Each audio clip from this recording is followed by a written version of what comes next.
Mahindra Thar 5-door version, যাক Mahindra officially নাম দিছে Mahindra Thar ROXX। ইতিমধ্যে গাড়ীখন অফিচিয়েল টিজাৰ ৰিলিজ কৰা হৈছে, লগতে বহু ঠাইত গাড়ীখন কেমফ্লেগত স্পট কৰা হৈছে।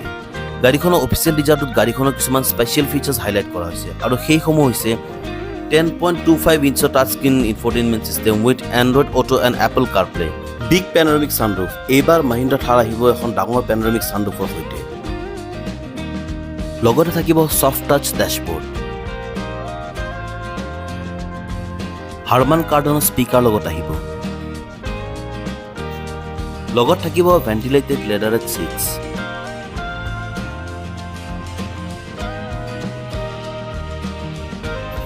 আপোনালোকে যদি এখন প্ৰিমিয়াম ফেমিলি SUV ক্ৰয় কৰিম বুলি ভাবি আছে, তেনেহ'লে আৰু কেইটামান দিন মাত্ৰ অপেক্ষা কৰক, কাৰণ 15 আগষ্টৰ দিনাখন Mahindra অফিচিয়েলি লঞ্চ কৰিব Mahindra Thar ROXX।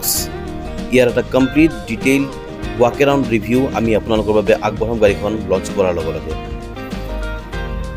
ভিডিঅ'টো চাই কেনেকুৱা পালে কমেণ্টছত জনাওক, আৰু এনেকুৱা ধৰণৰ অটো আপডেটছৰ বাবে আমাৰ চেনেলটো ছাবস্ক্ৰাইব কৰি ল'ব, কাৰণ আগলৈ আমি এনেকুৱা ধৰণৰ অটো আপডেটছবোৰ আপোনালোকৰ বাবে আনি থাকিম।